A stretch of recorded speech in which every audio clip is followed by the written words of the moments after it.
Hello, everyone. First, I'd like to thank everybody that make it possible, the organization, the sponsors who allowed 60 students from the NRT, and especially Thomas and Christelle who made this possible. So as Sina and Kaveh, my project is also part of the Missing Scripts project, was developed doing a research at the NRT. Akuru was a script used in the Maldives for more than 11 centuries, and it became extinct in the 20th century very recently. After its extinction, it didn't get too much attention internally and outside of the country, and there was even some acts of vandalism in the Museum of the Maldives. So the artifacts didn't last very long during the period. It was not taken much care to preserve the artifacts. So my project has the main goal to help in the preservation of the script by providing a tool for the representation of Akuru in scientific publications, but there is also an intention to be appropriated by the local population of the Maldives as a way to better understand their history and the local culture. So before developing this project, I had an experience in a type foundry where I designed some other writing systems. And for me, it was always a great challenge to design something that I could not read and to rethink my way of designing Latin script and not impose the Latin way of harmonizing letters, but try to understand different way of composing. For me, when I saw the Missing Scripts project, for me, it was something very interesting because it brings an additional challenge to design something that barely anyone can read, not only myself, and also with a limited amount of artifacts. So that's why I got interested in this project. I didn't find many examples of this transition from calligraphy to typography. There was, of course, many of them happened in the past, and for different reasons, there was some different approaches, but none of them was intended to be to preserve the writing system, to be as close as possible to the original forms.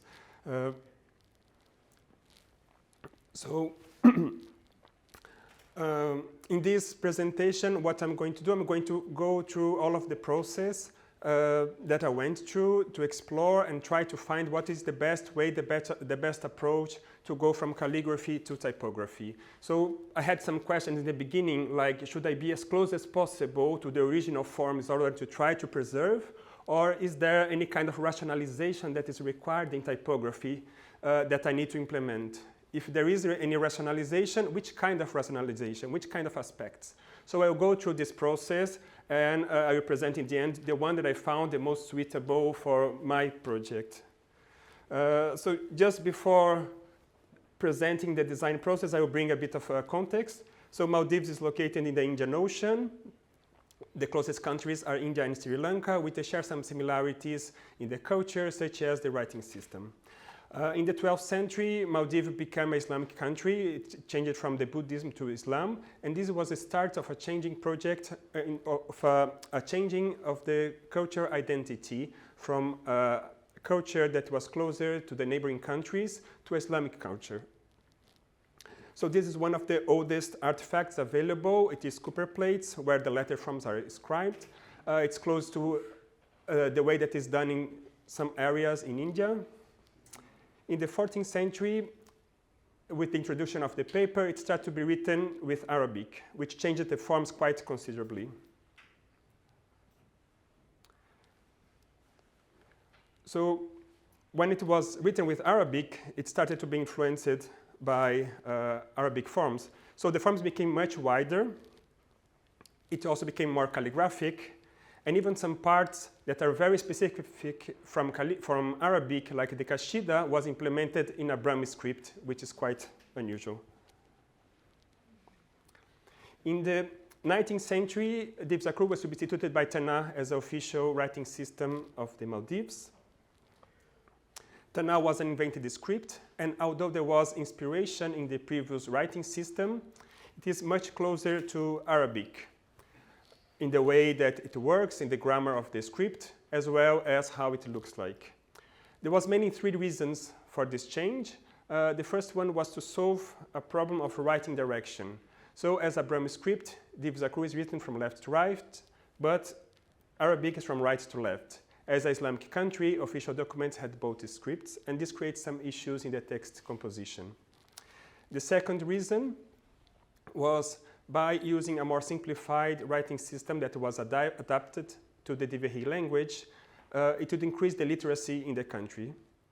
But there is also a third and political reason, which is that in the 19th century, the Maldives got closer to the Arabs, and in order to show themselves as an Arabic country, they changed the writing system to one that resembled Arabic. So there is all of this history about Div Akuru, which was very interesting, and then I will describe how it was my design process. For me, there is a great responsibility to design the first font of a writing system, because we are defining the typographic forms, and once we have the font and it's distributed and everybody starts to use, it tends to be the main representation of the script. So it's important to be accurate, and that's what I was trying to find in my design process. I started, of course, researching how this process from calligraphy to typography happened to see if I could get any clue. So Fred Myers described this process in the Counterpunch book, how it happened with the Latin. So although there was, of course, inspiration on the calligraphy, there was also this change. This process was an opportunity to implement some ideas of the Renaissance period where this transition happened. So you can see that the forms, they have a serif, something that is not very natural from the broadleaf pen. Also, I saw some examples in the region, like in Sinhala. And this process happened during the European colonization. So in the top, you can see artifacts written in Sinhala, and on the bottom, the first typography in the script. And you can see that there was some rationalization in this process and some geometrization. Also, the current contrast that we're used to, it is seems to be inspired in the pointed nib pen, which was a Western tool, and it was not related to how it was written traditionally. So in both of these cases, I could not use the process as an inspiration for my project, and there was a transformation for historic reasons. So I went into a process of exploration. So usually, when I start doing a typeface inspired in calligraphy, there is some kind of uniformization, some rationalization, for instance, of the height of the letters to make it more uniform. Also, we try to balance the white space, which sometimes it's not perfect in calligraphy, and in typography we can edit as much as as much as we want. So there is some kind of rationalization in this process, and I did the same with Div Akuru. So first I tried to balance the internal spaces, and then try to make the curves as similar as possible with a similar tension. I think that although the result kind of work as a typography, the forms are harmonious between themselves. When I compare with the original manuscripts, I think that the rationalization went a bit too far. I think the forms looks too static, and it not relates to the calligraphic heritage of the script.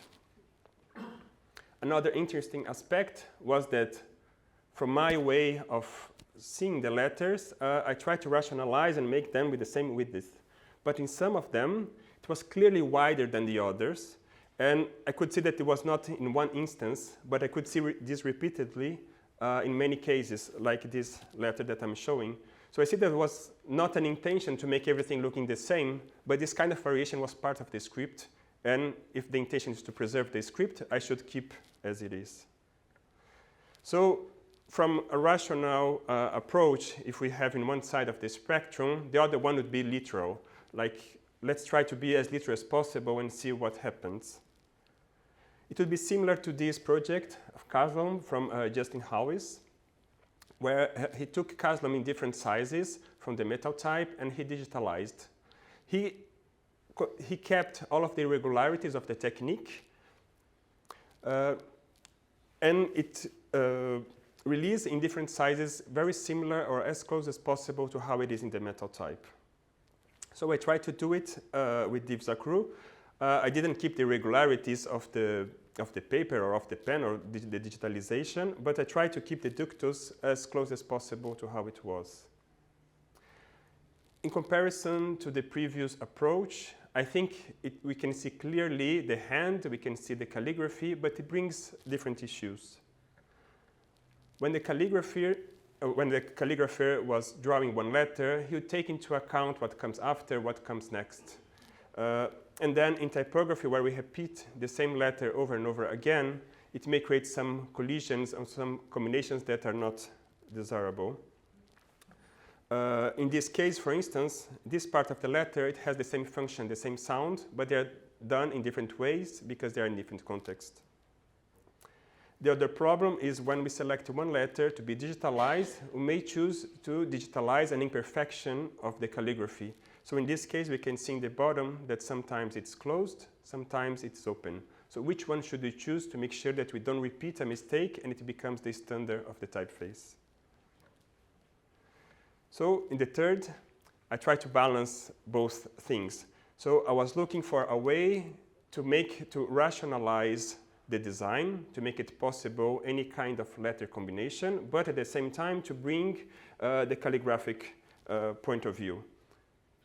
In Latin, there are many fonts that try to do it, and it works really well, like in this example from House Industries.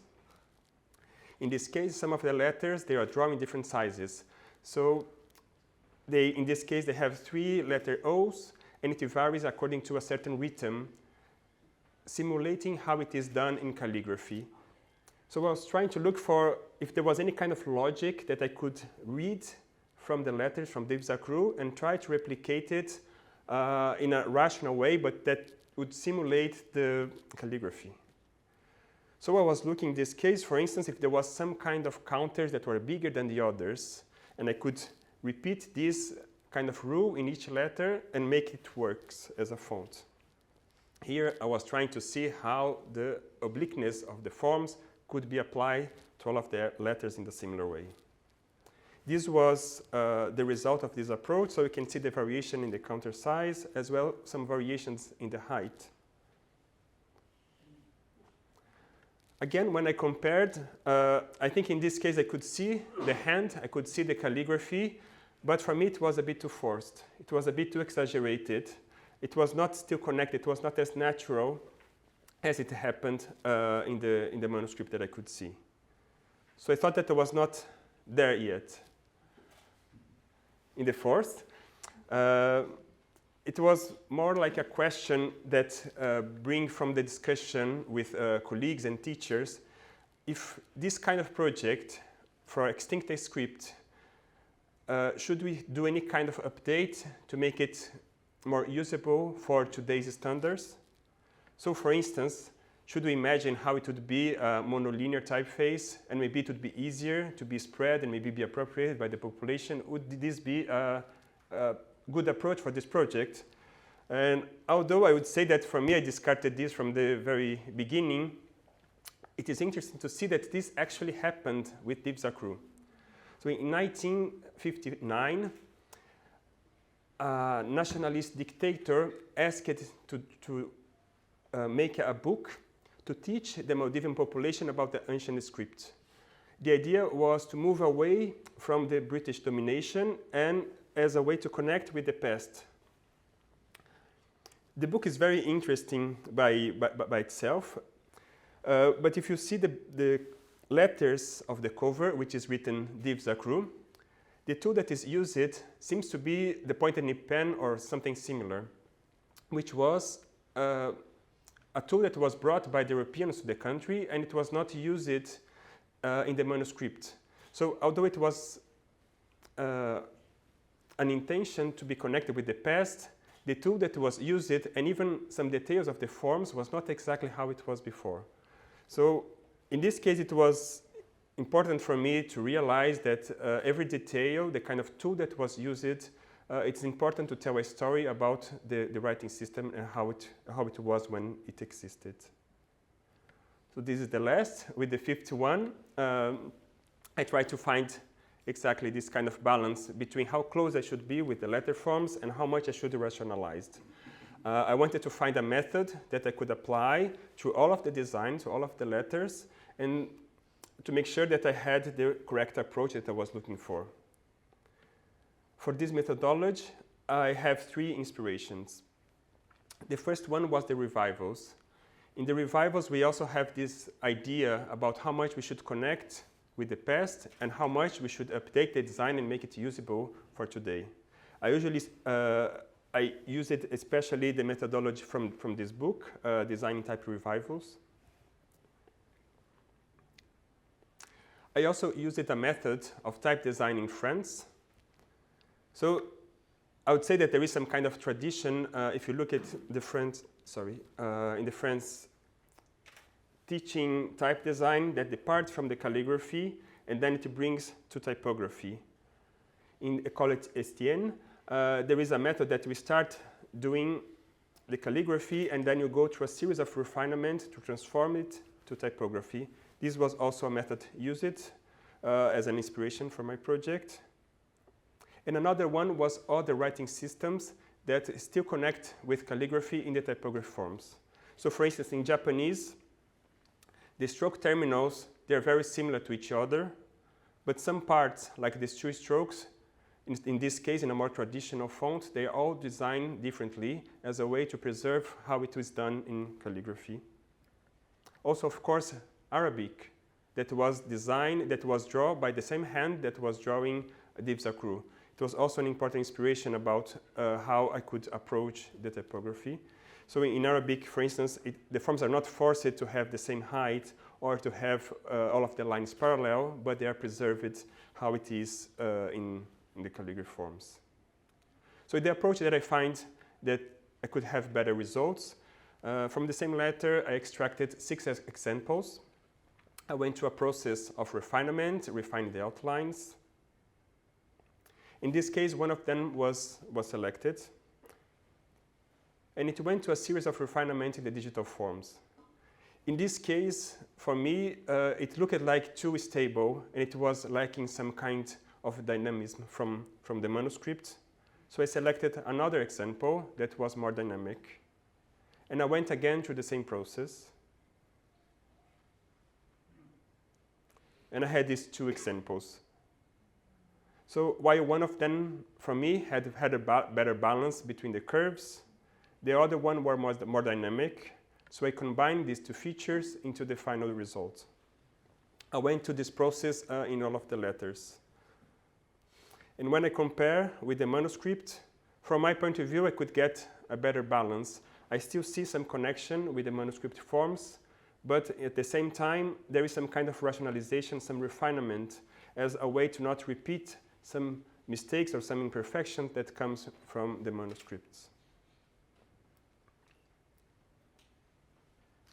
As a result, all of the letters was kept as the way that was done in the manuscript, but some parts, like the stroke terminals, was kept as similar as possible. Also, there is some kind of modulation that guides the process of the design. But some parts, like the letter heights variation, was kept as in a similar way as it was done in calligraphy.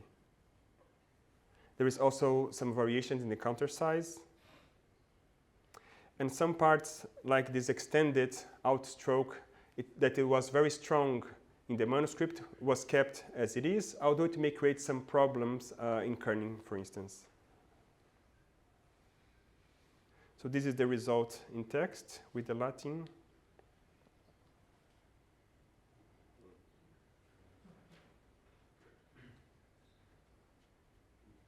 And these are all of the letters that were designed so far. So this is a Brahmi script, and for who is familiar with typography of this kind of writing system, it is a very complex. So these are the base letters. From each one of them, there is variation according to the vowel that's attached to it.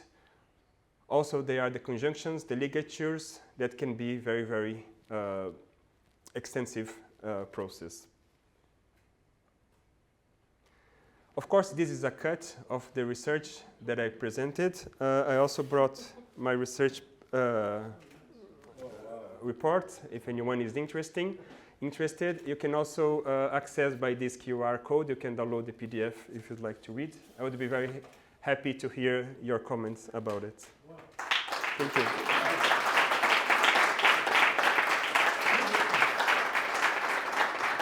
Thank you.